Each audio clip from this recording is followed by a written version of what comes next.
আর আপনি যত পাপ করেন না কেন মায়ুস হবেন না, মন ছোট করবেন না।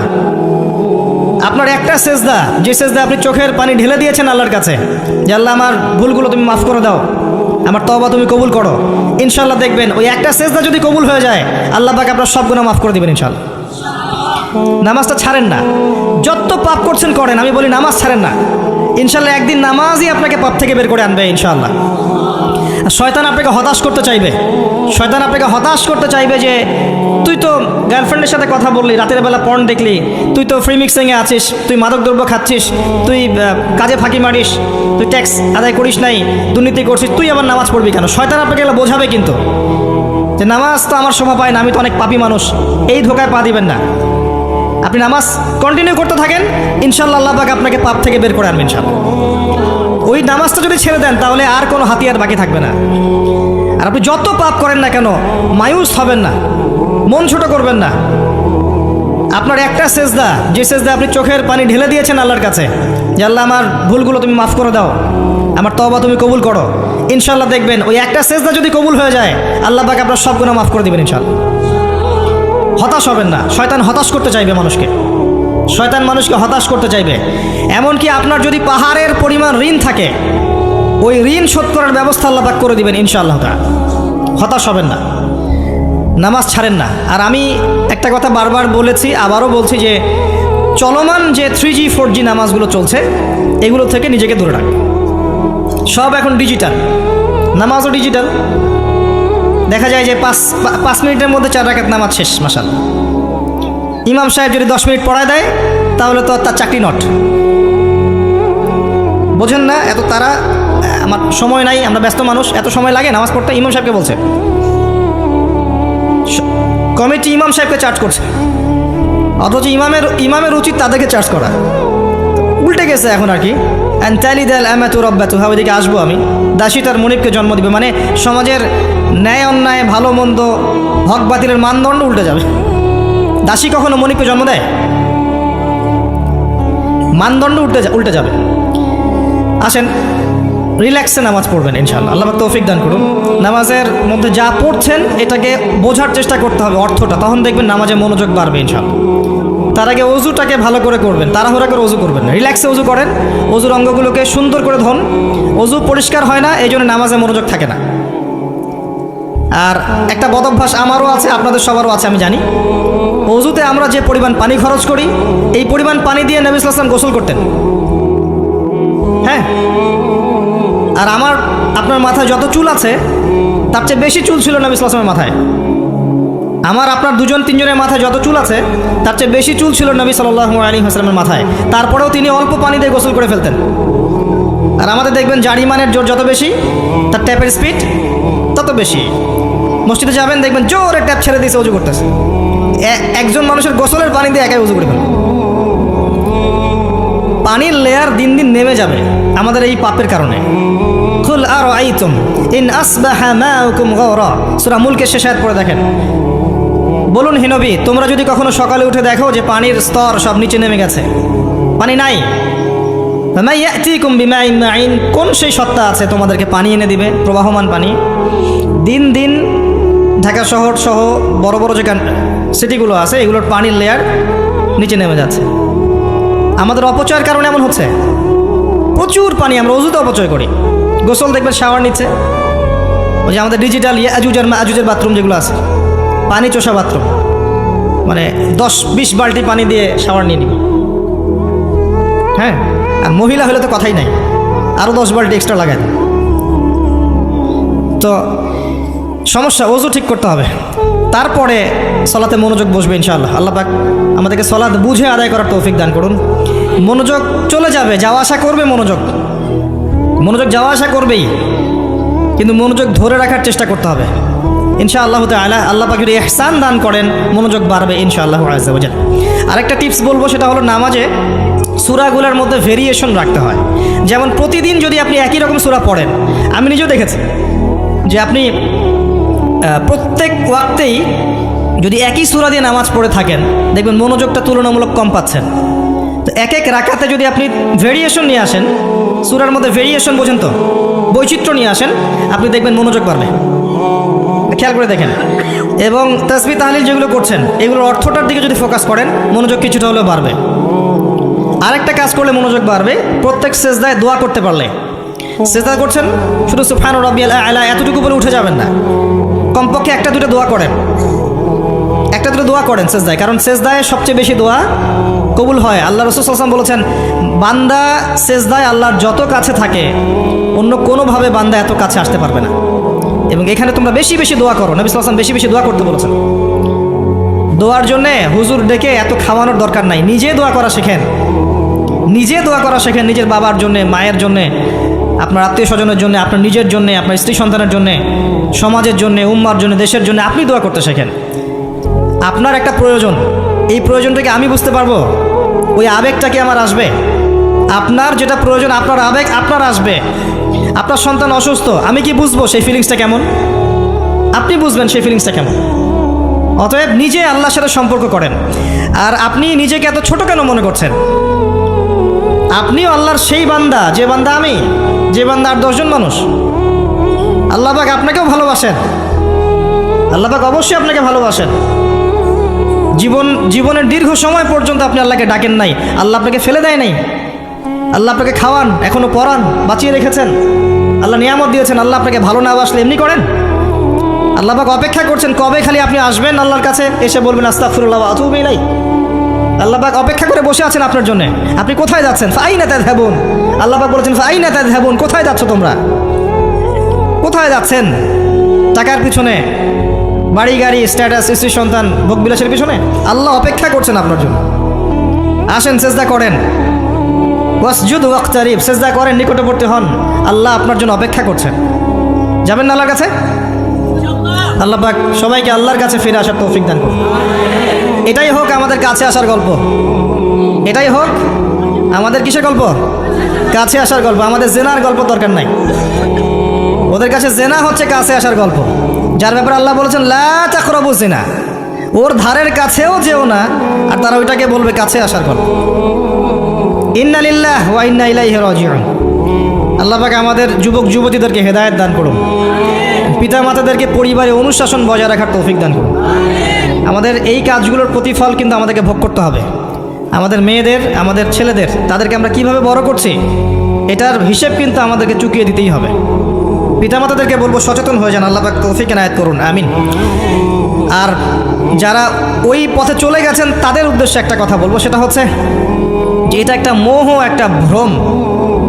বাস্তবতা হচ্ছে যে আপনাকে প্রতিশ্রুতি দিচ্ছে সে আপনাকে অনেক ভালোবাসে, আদতে সে আপনাকে ভালোবাসে না। আদতে সে আপনার অবস্থানকে ভালোবাসে। আপনি আজ হোক আর কাল হোক এটা বুঝতে পারবেন যে সে আপনাকে ভালোবাসে না, আপনার অবস্থানকে ভালোবাসে। আপনার অবস্থান যদি ভালো থাকে সে আপনাকে ভালোবাসবে, অবস্থান ভালো না থাকলে ভালোবাসবে না। একইভাবে আপনি একটা মেয়ের কাছে যে ভোগবিলাস চাচ্ছেন, একটা ছেলে একটা গায়রে মাহরাম মেয়ের সাথে ফ্রি মিক্সিং করলে তার একটাই উদ্দেশ্য থাকে, সেই মেয়েটাকে ভোগ করা, সুযোগ পেলেই সে মেয়েটাকে ভোগ করে ফেলবে। একইভাবে এই মেয়েও দেখবেন আপনার যতটুকু সামর্থ্য আছে, অর্থবিত্ত যা যা আছে, এটাকে সে ইউজ করার চেষ্টা করছে তার স্বার্থে। বাস্তবিক অর্থে দুজন দুজনকে ভালোবাসে না মোটেই, দুজন দুজনের স্বার্থকে ভালোবাসে। ভালোবাসা আল্লাহর পক্ষ থেকে আসে। কখন আসবে? যখন আপনি হালালের উপর থাকবেন, যখন আপনি বিয়ে করবেন হালালভাবে। অচেনা একটা মেয়ের প্রতি দেখবেন আল্লাহ পাক এমন ডিভাইন একটা লাভ দিয়ে দিবেন, ওয়াজআলা বাইনাকুম মাওয়াজ্জাতা ওয়া রাহমা। আল্লাহ পাক তার পক্ষ থেকে উভয়ের মাঝখানে হৃদ্যতা, ভালোবাসা, মহব্বত দান করবেন। বলেন সুবহানাল্লাহ। এটা ডিভাইন, আল্লাহর পক্ষ থেকে আসবে, ঐশ্বরিক। আর বাকিটা হচ্ছে ঐশাচিক, শয়তানি, প্রবৃত্তির দাসত্ব, ভোগবাদী। এগুলো খেয়াল রাখবেন। এতে করে যা হবে, আপনি একবার আপনার ইজ্জত হারায় ফেলে কখনো ফিরে পাবেন না। অদ্ভুত বিষয়, মানে এই বিষয়গুলোকে আমরা কিছু মনেই করি না এখন। আমরা কিন্তু কিছু মনেই করি না, মনে করি এটা একটা মানে সোশ্যাল কালচার, গার্লফ্রেন্ড বয়ফ্রেন্ড থাকবে, একটা সোশ্যাল কালচার। এভাবে যে কত ছেলে কত মেয়ে লক্ষ লক্ষ কোটি কোটি নিত্যদিন জেনা করছে, আল্লাহ ভালো জানে। আল্লাহ পাক আমাদের যুব সমাজকে হেদায়েত করুন, আমিন। আর যে প্রশান্তির জন্য আপনি তার কাছে যাচ্ছেন সেটা তার কাছে নাই। প্রশান্তি আছে কোরআনের কাছে, প্রশান্তি আছে নবীর সুন্নায়, প্রশান্তি আছে আল্লাহর জন্য সেজদায়। তার আল্লাহর জন্য আল্লাহকে স্মরণ করে আপনি কাঁদবেন, প্রশান্তি পাবেন। আল্লাহর জন্য কিছু কাজ করবেন, তার দিনের কোনো খেদমত করবেন, প্রশান্তি পাবেন। আল্লাহর কোরআনের 10টা আয়াত মুখস্থ করেন, মনে এমন শান্তি আসবে যেটা আপনি কোথাও পাবেন না। আমি চ্যালেঞ্জ করে বলছি আপনাকে, আপনি আল্লাহর কিতাবের আজকে গিয়ে 5টা আয়াত মুখস্থ করেন, অর্থটা পড়বেন, কয়েকবার চর্চা করেন, মানুষকে শোনান, আপনি মনে এমন একটা প্রশান্তি পাবেন যেটা পৃথিবীর কোনো জায়গায় পাবেন না। এখানে প্রশান্তি এত এত বেশি মাত্রায় আসবে, যার খবর যদি ওই পশ্চিমারা জানতো তাহলে আমার কলিজায় বোম মেরে উড়িয়ে দিত। কথা বুঝতে পারেন নাই? আল্লাহর পথে চললে যে প্রশান্তিটা পাওয়া যায়, এর খবর যদি ইসলামের শত্রুরা জানতো তাহলে মুসলিমদের কলিজায় পারমাণবিক বোমা মারত। তারা জানে না কি প্রশান্তি এখানে পাওয়া যায়। আপনি যে প্রশান্তির জন্য এখানে যাচ্ছেন এটা ওখানে নাই। কোরআনের কাছে আছে, সেজদায় আছে, নামাজে আছে, তাহাজ্জুদে আছে, আল্লাহর জিকিরে আছে। আর নেককার স্ত্রীর কাছে আপনি প্রশান্তি পাবেন। এটা আল্লাহ আপনাকে গিফট দিয়েছেন। আদম আলাইহিস সালামকে আল্লাহ পাক দিয়েছেন না? তার একাকী বোধ হচ্ছিল জান্নাতে, আল্লাহ পাক সঙ্গিনী সৃষ্টি করেছেন। এখানে আপনি প্রশান্তি পাবেন, বাকিগুলো প্রশান্তির উৎস নয়। পরে দেখা যাবে ওখানে ছ্যাঁকা খেয়েছে, খেয়ে তারপরে মাদক সেবন করবে, তারপরে মিউজিকের কাছে যাবে, তারপরে দেখবেন যে পতিতালয়ে যাচ্ছে, তারপরে হয়তো গুন্ডামি করবে, জীবনটা উচ্ছৃঙ্খল হয়ে গেল। কেউ কেউ আত্মহত্যাও করবে, কারণ হচ্ছে ওই যে শুরুতে একটা মেয়ের সাথে প্রেম করে ছ্যাঁকা খেয়েছে, ওখানে প্রশান্তি খুঁজেছে, শয়তান এদেরকে নিয়ে খেলেছে, একবারে দুজনের জীবন নষ্ট করে ফেলেছে। আদতে কি হলো, মুসলিম উম্মাহ থেকে 2টা নক্ষত্র ঝরে গেল। হয়তো ওই যুবককে দিয়ে দিনের কোনো খেদমত হতো, এখন আর হলো না। হয়তো ওই যুবক তার যৌবনকালটা ইবাদত করে কাটাতে পারতো, আরও সে ছায়া পেত, আর পেল না। শয়তান সাকসিড, শয়তান জিতে গেল। এই হচ্ছে বাস্তবতা। বাস্তবতা বোঝেন, আল্লাহর কাছে ফিরে আসেন, আল্লাহ আপনার অপেক্ষা করছেন। আসবেন না আল্লাহর কাছে?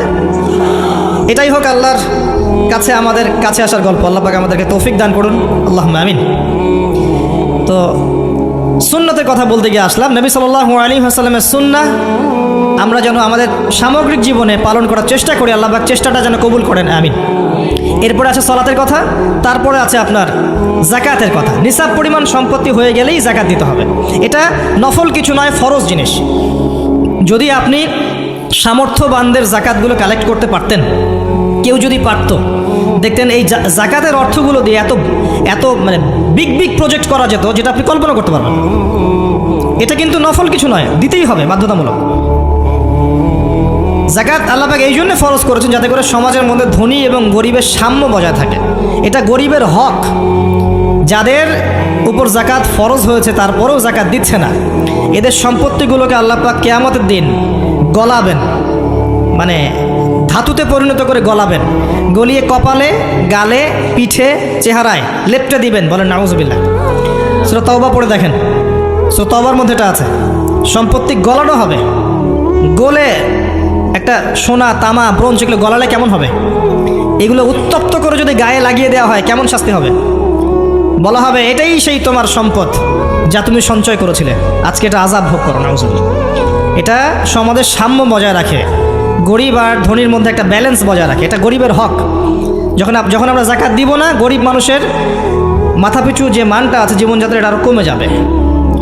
এটাতে শুধুমাত্র একটা রাষ্ট্রেরই উপকার হয় না, ব্যক্তি পর্যায়ে উপকার হয়। যখন ব্যক্তি পর্যায়ে যাকাত চলে যাবে সবার হাতে হাতে, দেখবেন আজকে যে খেতে পারছে না সে কালকে দুবেলা খেতে পারবে ইনশাআল্লাহ। আর অনেক মুসলিম আছি আমরা যারা সালাত পড়ি, যাকাত দেই না, আছি না? যাকাতকে আমরা ফরজই মনে করি না। যদি বলা হয় ইসলামের 5টা পিলার বলেন, বলবে কালিমা, নামাজ, রোজা, হজ, যাকাত। যাকাত সবচেয়ে শেষে, তাই না? যাকাতকে পাঠাইছে সবচেয়ে শেষে, অথচ আল্লাহ বলেছেন কালিমা, তারপরে সালাত, তারপরে যাকাত, তারপরে সওম, তারপরে হজ। যাকাতকে গুরুত্ব দিন, এটা ইসলামিক অর্থনীতির মূল ভিত্তি। যাকাতের উপরে আল্লামা তাকি উসমানী শাইখের একটা বই আছে, এই বইটা পড়তে পারেন, অত্যন্ত চমৎকার। যাকাত নিয়ে বিস্তারিত আলোচনা করা হয়েছে এবং যাকাত কিভাবে মানবতার উপকার করবে এটা বলা আছে। আজকে এটা টপিক না, আমি না হলে অনেক লম্বা কথা বলতে পারতাম। আল্লাহ পাক আমাদের সবাইকে যাকাত দেওয়ার তৌফিক দান করুন, আমিন। এরপরে সওমের কথা বলেছেন। সওম ইনশাআল্লাহ সামনে আসবে, আমরা সবাই রাখবো। আল্লাহ পাক আবার সবাইকে 30টা সওম, পুরো মাস সওম রাখার তৌফিক দান করুন, আমিন। এবং সওমটা শুধু না খেয়ে থাকার, পিপাসার্থ থাকার নাম নয়, বরং আল্লাহ পাকের যাবতীয় নিষেধ ছেড়ে দেওয়ার নাম কিন্তু সওম। এটা একটা হিজরত। মানে আল্লাহ পাক যত বিষয় নিষেধ করেছেন এগুলোকে ছেড়ে দেওয়ার নাম কিন্তু রোজা বা সওম। শুধু না খেয়ে থাকার নাম সওম নয়। না খেয়ে থেকে কেউ যদি গালি দেয়, গীবত করে, সুদ খায়, জিনা করে, তার কি রোজা হবে? হবে না। আল্লাহ পাকের নিষেধগুলো বর্জন করলে পরে রোজা হবে ইনশাল্লাহ। এর উদ্দেশ্য কি? তাকওয়া অবলম্বন করা। কুতিবা আলাইকুমুস সিয়াম কামা কুতিবা আলাল্লাযিনা মিন ক্বাবলিকুম লাআল্লাকুম তাত্তাকুন। উদ্দেশ্যটা কি? লাআল্লাকুম তাত্তাকুন। আল্লাহ পাকের নিষেধ না ছাড়লে কি কেউ তাকওয়া অবলম্বন করতে পারবে? অতএব সিয়ামের মূল উদ্দেশ্য কি? তাকওয়া অবলম্বন করা, আল্লাহ পাকের যাবতীয় নিষেধগুলোকে বর্জন করা। আল্লাহ পাক আমাদেরকে সিয়াম রাখার মতো রাখার তৌফিক দান করুন। রমজান মাসে আমরা ইফতার করাবো বেশি বেশি ইনশাআল্লাহ। বেশি বেশি মানুষকে ইফতার করাবেন, বেশি বেশি নফল দান সাদাকা করবেন, জাকাতগুলো দিয়ে দিবেন। রমজান মাসে কিয়ামুল লাইল করবেন, তারাবির নামাজ সুন্দর করে লম্বা করে পড়বেন। রাকাত সংখ্যা নিয়ে ঝগড়া করেন না। আমরা যে কাজগুলো করি ঝগড়াটা বেশি করি। কোয়ালিটি দেখবেন আল্লাহ, কোয়ালিটি, কোয়ান্টিটি না। নামাজটা কেমন কোয়ালিটি সম্পন্ন ছিল। এবং এই রমজান মাসের সবচেয়ে বেস্ট নেয়ামা হচ্ছে কোরআন। এই মাসে কি হয়েছে? কোরআন নাজিল হয়েছে। এই কোরআনকে সময় দিতে হবে। যারা কোরআন তেলাওয়াত করতে জানি না, রমজান মাসে শিখতে হবে। যারা জানেন তারা খতম দিবেন, তেলাওয়াত করবেন, খতম দিবেন। যারা আরও ভালো জানেন তারা গবেষণা করবেন, পুরো কোরআনটা গবেষণা করবেন। পারা যাবেন ইনশাল্লাহ। আল্লাহ পাক সবার আগে আমাকে, অতঃপর আপনাদের সবাইকে তৌফিক দান করুন, আমিন। এবং দিনের জন্য তালিম করবেন, ইমানের আলোচনা করবেন, মসজিদে দার্স দিবেন, ইফতার করাবেন, গরিবদেরকে সাদাকা করবেন, ওসর দিবেন, ফিতরা আদায় করবেন। রমজান মাসটাকে একটা ইসলামের ইবাদতের সংস্কৃতি বানিয়ে ফেলবেন। রমজানের প্রতিটা মোমেন্টকে কাজে লাগানোর চেষ্টা করবেন। আল্লাহ পাক সবাইকে তৌফিক দান করুন, আল্লাহুম্মা আমিন। ইফতার একসাথে করবেন, বাসায় সবাই একসাথে ইফতার করবেন। একটা কমিউনিটি, একটা মানে কি বলবো, ইসলামের উৎসব যেন বিরাজ করে। পরিবারের ছোটরা দেখবে যে আজ রমজানে আমরা সবাই একসাথে ইফতার করি। একটা বড় থাল কিনবেন বাসায়, এই বড় থালে খাওয়া কিন্তু সুন্নাত। একটা বড় থাল যেখানে পরিবারের সবাই সদস্য মিলে খাবেন।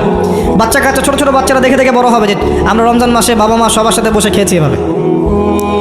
ওদেরকে হাদিয়া দিবেন, রোজা রাখলে উৎসাহিত করবেন, রোজা রাখলে গিফট দিবেন, হাদিয়া দিবেন যে আম্মু তোমার বয়স যদিও রোজা ফরজ হয় নাই, রাখার চেষ্টা করো, যদি রাখতে পারো তাহলে আমি তোমাকে একটা গিফট কিনে দেবো। রাখতে উৎসাহিত করেন, দেখবেন ইনশাল্লাহ এই চর্চাগুলো পরবর্তীতে ওদের মধ্যে তাকওয়া নিয়ে আসবে ইনশাল্লাহ। আমাদের মনে আছে আমরা যখন ছোট, রোজা ফরজ হয় নাই, আমাদেরকে এভাবে বকশিস দেওয়া হতো, রোজার একটা 10 টাকা দেওয়া হবে। তখন অবশ্য 10 টাকার মান এখনকার 100 টাকার চেয়ে বেশি ছিল। আর আপনার টাকার মান দিন দিন কমবেই। কারণ ইসলামিক কারেন্সি যারা বোঝে না তারা এগুলোর সম্পর্কে বিরূপ মন্তব্য করতে পারে। বাট আমরা জানি যে একটা সভ্যতা মানুষের সম্পদ চুষে খাচ্ছে এবং ডে বাই ডে এটা হতেই থাকবে। যাই হোক, ওই টপিকে আর গেলাম না। তো আমাদেরকে পুরস্কৃত করা হতো এভাবে, উৎসাহিত বোধ করতাম। কয়টা রেখেছি? 7টা, তারপরের বছর 10টা, তারপরের বছর 15টা। এভাবে করতে করতে দেখবেন আপনার বাচ্চা রোজা রাখা শিখে যাবে। এবং সওম রাখলে শরীরের কোনো ক্ষতি নাই উপকার ছাড়া। ক্ষতি আছে? কোনো ক্ষতি নাই, কোনো ক্ষতি নেই উপকার ছাড়া। সবচেয়ে বড় কথা হচ্ছে যারা খেতে পারে না ওদের ফিলিংসটা আপনি বুঝতে পারবেন। আপনিও বুঝতে পারবেন যে না খেয়ে থাকা এটা কেমন। আল্লাহ পাক যে খাওয়াচ্ছেন আমাকে, এটা কত বড় নিয়ামত ছিল। আল্লাহ পাক আমাদের সবাইকে রমজান মাস পর্যন্ত পৌঁছে দিক এবং রমজানের 30টা সওম পুরো মাস রমজানের যাবতীয় কাজের সাথে আদায় করার তৌফিক এনায়েত করুন, আমিন। আর সম্ভব হলে রমজান মাসে উমরা করবেন। সম্ভব হলে রমজান মাসে উমরা করতে পারেন। এটা খুব বড় একটা ইবাদত এবং এটাতে যে নববী রুহানি একটা স্বাদ পাবেন, এটা কিন্তু বলে বোঝাতে পারবো না আমি। আপনি করলে পরে বুঝতে পারবেন। আল্লাহ পাক তৌফিক দান করুন সবাইকে, আল্লাহুম্মা আমিন। এরপরে আছে সামর্থ্য হলে হজের কথা। আলহাজ টাইটেলের জন্য নয়। মানুষ আমাকে আলহাজ বলবে, হ্যাঁ, মানুষকে দেখানোর জন্যে হজ, আমাকে হাজি সাহেব বলবে, এই জন্য হজ নয়। হজ করতে যাবেন ইব্রাহিমী চেতনা শিখতে। হজের কাজের মধ্যে ইব্রাহিম আলাইহিস সালামের একত্ববাদের চেতনা আছে। আরাফার মাঠে আপনি কিয়ামতের মাঠকে ফিল করবেন। সাই করবেন, তখন হাজরা আলাইহিস সালামের সেই কষ্ট ফিল করবেন। প্রত্যেকটা কাজের পিছনের ঘটনা কি এটা আপনাকে ফিল করতে হবে। পাথর মারবেন, নাস্তিকরা এগুলো নিয়ে মজা করে না, ঠাট্টা মশকরা করে। সন্তানকে জবাই করার যে হুকুমটা ছিল সেখানে শয়তান ধোঁকা দিচ্ছিল না। শয়তান যে প্রত্যেকটা কাজে আমাদেরকে বিভ্রান্ত করে, এই চেতনাটা ওখানে জাগ্রত হয়। প্রত্যেকটা কাজ আমাদের বাহ্যিকভাবে দেখলে হবে না, এর পিছনে ভিতরে একটা আধ্যাত্মিকত্ব থাকে, রুহানিয়াত থাকে। ওইটা বুঝতে পারলে ইসলাম বোঝা যাবে ইনশাআল্লাহ। তো হজের প্রতিটা কাজ আপনি দেখবেন ইব্রাহিম আলাইহিস সালামের সুন্নাহ, হাজরা আলাইহিস সালামের আত্মত্যাগ, ইসমাইল আলাইহিস সালামের ঘটনা, কিয়ামতের মাঠ, দোয়া কবুলের মাঠ, তাওয়াফ, এই প্রত্যেকটা বিষয় আপনার ক্ষুদ্রত্ব, আল্লাহর বিশালত্ব, এগুলো আপনাকে বুঝিয়ে দিবে। শুধু আলহাজ টাইটেলের জন্য নয়, বরং আল্লাহর কাছে আত্মসমর্পণ করার জন্য, প্রকৃত ইসলাম বোঝার জন্য হজ করবেন। আল্লাহ পাক তৌফিক দান করুন। দোয়া করে আল্লাহ পাক সবাইকে জীবনে অন্তত একটাবার জন্য হজ করার তৌফিক দান করেন, আমিন। এটা প্রথম প্রশ্ন ছিল। দ্বিতীয় প্রশ্ন তিনি করছেন কোন ব্যক্তি? ওই যে ধবধবা সাদা জামা পরা ব্যক্তি, মনে আছে না ভুলে গেছেন? সে কোথায় বসে আছে? হ্যাঁ, সামনে হাঁটুর সাথে হাঁটু লাগিয়ে, হাত কোথায়? উরুর উপরে। উস্তাদের সামনে বসার আদব এটা, উস্তাদের সামনে বসার আদব। দ্বিতীয় প্রশ্ন করছে, ও এবার সেই ব্যক্তি বলছে সাদাক, আপনি সত্য বলেছেন। এবার পাশে ছিলেন উমর রাদিয়াল্লাহু আনহু, তিনি বলছেন ফা আজিবনা লাহু, আমরা অবাক হয়ে গেলাম। ইয়াসআলুহু ওয়া ইউসাদ্দিকুহু, সে নিজেই প্রশ্ন করলো, নিজেই আবার সত্যায়ন করছে। কে এই ব্যক্তি? কারণ যে প্রশ্ন করে সে কি সত্যায়ন করতে পারে? আপনি জানতে এসেছেন, একটা বিষয় জানতে এসেছেন, উত্তর পেলেন, আপনি নিজেই বলছেন হ্যাঁ আপনি সত্য বলেছেন, তার মানে আপনি আগে থেকে জানেন, তাই না? এবার দ্বিতীয় প্রশ্ন করছেন তিনি, ইয়া মুহাম্মদ, বলেন সাল্লাল্লাহু আলাইহি ওয়াসাল্লাম, আখবিরনি আনিল ঈমান, আমাকে ঈমান সম্পর্কে বলুন। এখন নবী সাল্লাল্লাহু আলাইহি ওয়াসাল্লাম বলছেন আল ঈমান, ঈমান হচ্ছে আন তুমিনা বিল্লাহ, তুমি বিশ্বাস করবে প্রথমত এক আল্লাহর প্রতি, ওয়া মালাইকাতিহি, তার ফেরেশতা মণ্ডলীর প্রতি, ওয়া কুতুবিহি, সমস্ত আসমানি কিতাবের প্রতি, ওয়া রুসুলিহি, সমস্ত নবী রাসূলগণের প্রতি, ওয়াল ইয়াউমিল আখির, পরকালের জীবনের প্রতি। 6 নাম্বার ওয়ান তুমিনা বিল কদরি খাইরিহি ওয়া শাররিহি, এবং তুমি ঈমান আনবে, বিশ্বাস করবে তাকদীর বা ভাগ্যের ভালো মন্দের প্রতি। এই 6টা বিষয়ের প্রতি মনে বিশ্বাস করবে, মুখে স্বীকার করবে এবং কাজে বাস্তবায়ন করবে, এর নাম হচ্ছে ঈমান। মনে থাকবে কয়টা বিষয়?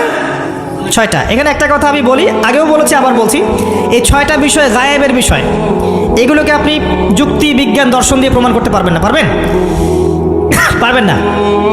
পরীক্ষা নিরীক্ষা, যুক্তি, বিজ্ঞান, দর্শন দিয়ে ল্যাবরেটরিতে বসে কি আল্লাহ, ফেরেশতা, আসমানি কিতাব, নবী রাসূল, পরকাল পরীক্ষা করা যায়? যায় না। এগুলো কিসের বিষয়? গায়েবের বিষয়। আল্লাযীনা ইউমিনুনা বিল গায়ব, মুত্তাকি কারা? যারা গায়েবে বিশ্বাস করে, এদের জন্যই হচ্ছে আলিফ লাম মিম যালিকাল কিতাব লা রাইবা ফিহি হুদাল লিল মুত্তাকিন। তো ঈমানের 6 পিলারকে 3টা কাজ করতে হবে, মনে বিশ্বাস, মুখে স্বীকৃতি এবং কাজে বাস্তবায়ন। যারা শুধু বিশ্বাসটাকেই সব কিছু মনে করে, এদেরকে বলা হয় মুরজিয়া বা শৈথিল্যবাদী। আর যারা কাজ করতে গেলেই পান থেকে চুন খসলেই কাউকে কাফের বলে ফেলে, এদেরকে বলা হয় খাওয়ারেজ বা খারেজি। আহলে সুন্নাহ ওয়াল জামায়াতের আকীদা হচ্ছে মাঝখানে। ঈমানের বেইজ হচ্ছে দুটো জিনিস, মনে বিশ্বাস, মৌখিক স্বীকৃতি। কাজে বাস্তবায়ন হচ্ছে ফুরু বা শাখা। কাজ করতে গিয়ে যদি আপনার ভুল হয়, কবিরা গুনাহ করে ফেলেন, আপনি কাফের হবেন না, বরং ফাসেক বা জালেম হতে পারেন। এবং কবিরা গুনাহ করে ফেললেই কাউকে হত্যা করা জায়েজ নাই, তার তওবার দরজা কি আছে? খোলা আছে। এই হলো ঈমান। তারপরে তিনি আবার প্রশ্ন করছেন, ইয়া মুহাম্মদ, বলেন সাল্লাল্লাহু আলাইহি ওয়াসাল্লাম, আখবিরনি আনিল ইহসান, আমাকে ইহসান সম্পর্কে বলুন। তখন নবী সাল্লাল্লাহু আলাইহি ওয়াসাল্লাম বলছেন, আল ইহসান, ইহসান হচ্ছে আন তা'বুদাল্লাহা কাআন্নাকা তারাহ, তুমি এমনভাবে আল্লাহর ইবাদত করবে যেন তুমি আল্লাহকে দেখতে পাচ্ছ। কথা বুঝতে পারছেন? খুব ডিফিকাল্ট, কথাটা বলা সহজ, আমল করা খুব ডিফিকাল্ট। তুমি এমনভাবে আল্লাহর ইবাদত করবে যেন তুমি আল্লাহকে দেখছো। ওয়া ইল্লাম তাকুন তারাহ ফাইন্নাহু ইয়ারাক, যদি তুমি আল্লাহকে দেখতে না পারো তাহলে জেনে রাখবে আল্লাহ তোমাকে দেখছেন। এই কনসিয়াসনেসের নাম হচ্ছে ইহসান, আত্মশুদ্ধি, আল্লাহ কনসিয়াসনেস। যদি কারোর মধ্যে ইহসান থাকে, সে কি পাপ করতে পারবে? সে কেউ যদি ফিল করে যে আল্লাহ আমাকে দেখছেন, প্রত্যেকটা কাজে, ইবাদতে, ব্যবসায়, মুআমালাতে, সামাজিক বিষয়ে, চাকরি বাকরি, ওয়ার্ল্ড অ্যাফেয়ার্স, প্রত্যেকটা বিষয়ে যদি কেউ মনে করে আল্লাহ আমাকে দেখছেন, তাহলে কি কারো পক্ষে পাপ করা সম্ভব? এই চেতনাটা আল্লাহ পাক জাগ্রত করতে বলেছেন। আল্লাহ পাক আমাদের সবাইকে আমলে, আকীদায়, মুআমালাতে ইহসান দান করুন, আল্লাহুম্মা আমিন। আর এই ইহসানের সাথে একটা শব্দ সম্পর্কিত, এর নাম হচ্ছে তাকওয়া। একটা আপনাদের এখানে সি বিচ আছে না? ধরেন একটা সি বিচের মধ্যে কিছু কাচের টুকরা ফেলে দেওয়া হয়েছে, ছোট্ট একটা জায়গায় সৈকতে কাচের কিছু টুকরা ফেলে দেওয়া হয়েছে। আপনাকে বলা হলো এর উপর দিয়ে হাঁটেন। এখন আপনি কিভাবে হাঁটবেন? নর্মালি হাঁটবেন না পাগুলো ফেলে ফেলে খুব কেয়ারফুলি হাঁটবেন? এই হাঁটাটা হচ্ছে তাকওয়া। এই হাঁটাটার এক্সাম্পল হচ্ছে তাকওয়া। মানে এই কাচের টুকরাগুলো হচ্ছে গুনাহ, শয়তানের ট্র্যাপ, ফাসাকি, জুলুম, অন্যায়, অত্যাচার, পাপ। এখান থেকে বেঁচে বেঁচে আপনাকে পা ফেলতে হবে, এর নাম তাকওয়া। আর কখন ফেলা সম্ভব হবে? যখন আমি ফিল করবো আল্লাহ আমাকে দেখছেন। এই কনসিয়াসনেস না থাকলে এটা হবে না। টেবিলের তল দিয়ে আপনি ঘুষ দিচ্ছেন, যে নিচ্ছে সে যদি ওই সময় চিন্তা করে আল্লাহ আমাকে দেখছেন, নিতে পারবে? ব্যবসা করছেন, মাপে ওজন কেউ দেখছে না, কাস্টমার দেখে নাই, আপনিই দেখছেন, বুঝতে পারছেন। আপনি যদি ওই সময় চিন্তা করেন যে আল্লাহ আমাকে দেখছেন, এ দেখে নাই, আপনি কি কম দিতে পারবেন? পারবেন না। বোনের সম্পত্তি আপনি সিস্টেম করে নিতে পারেন, বোন শিক্ষিত না, বোঝে না, আপনি চিন্তা করছেন আল্লাহ তো আমাকে দেখছেন, পারবেন নিতে? প্রতিটা কাজ যদি এতটুকু মানুষ ফিল করে যে আল্লাহ আমাকে দেখছেন, আপনি পারবেন না করতে। এরপরেও যদি পাপ হয়ে যায়, দেন তওবা করে ফিরে আসতে হবে। আল্লাহ পাক সবাইকে তাকওয়া অবলম্বন করে তৌফিক এনায়েত করুন।